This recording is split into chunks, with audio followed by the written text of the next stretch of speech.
Saya pernah jelaskan di awal-awal kita jelaskan masalah neraka ini, kalau nanti ada 3 golongan di hari kiamat. Ada golongan yang masuk surga tanpa hisab. Tidak ada timbangan lagi, masuk surga langsung. Ini kalangan para nabi-nabi, syuhada, ya, anak-anak muslim yang meninggal sebelum balik. Orang-orang yang ahli ibadah yang selalu bertaubat sehingga dosanya bersih. Cobaannya di dunia banyak. Orang yang sering kita lihat dari cobaan ke cobaan, dari cobaan ke cobaan tidak selesai-selesai. Sementara dia orang beriman. Nah ini adalah orang-orang yang tanda-tanda akan masuk surga tanpa hisab. Karena cobaan itu membersihkan dosa-dosanya. Sebagaimana ada hadis Nabi SAW yang berbunyi dalam hadis Bukhari Muslim. Seorang mukmin akan diuji di dirinya, di hartanya dan keluarganya. Sampai dia bertemu dengan Allah hari kiamat, dengan keluarganya, dalam kondisi tidak ada lagi dosanya. Orang-orang ini masuk surga tanpa hisab. Nggak ada lagi timbangan amalnya. Masuk di dalamnya juga adalah golongan yang disebutkan oleh Nabi SAW, 70.000 orang dari umatku masuk surga tanpa hisab. Makna yang lain, ada hadis dalam riwayat yang lain dikatakan, setiap 70.000 akan membawa 70.000 lagi. Ini semua masuk surga tanpa hisab mereka. Ada golongan yang kedua, adalah orang kafir. Ini langsung masuk neraka, tanpa hisab juga. Karena hisab itu timbangan amal. Orang-orang kafir, munafik, dan orang musyrik. 3 ini nggak ada timbangan amal, nggak perlu ditimbang amalnya. Langsung masuk neraka. Begitu sudah menerima bukunya dengan tangan kirinya, dia udah tahu dia akan ke neraka, udah selesai. Digiring oleh Allah, disuruh oleh Allah SWT para malaikat menggiring mereka masuk neraka. Jadi ada yang masuk surga tanpa hisab, ada yang masuk neraka tanpa hisab. Tidak ada lagi timbangan amal. Nah, tersisa di tengah-tengah adalah orang yang ditimbang amalnya. Orang yang ditimbang amalnya ini ada 2. Ada orang yang nanti setelah ditimbang amalnya, ternyata amal solehnya lebih banyak.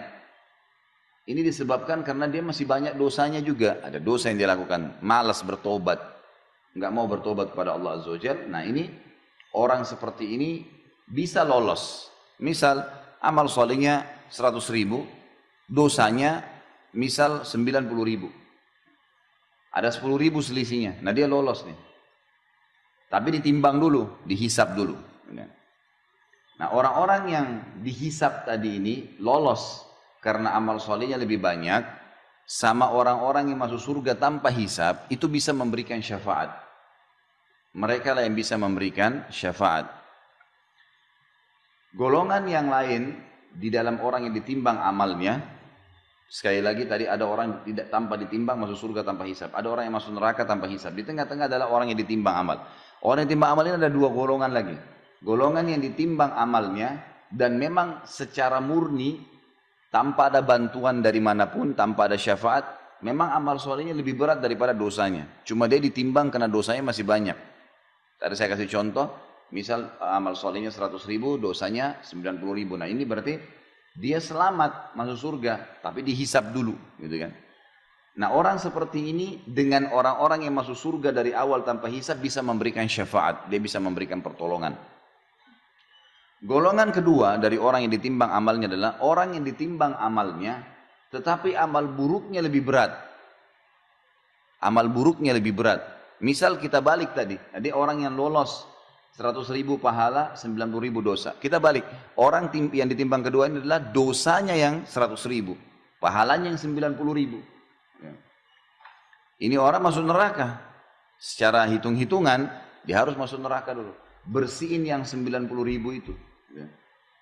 Tapi di sini ada banyak pendapat ulama. Yang pertama dikatakan, kalau dosanya 90.000, dosanya 100.000, ini misal, pahalanya 90.000, maka dia disiksa di neraka sesuai dengan kadar selisihnya saja.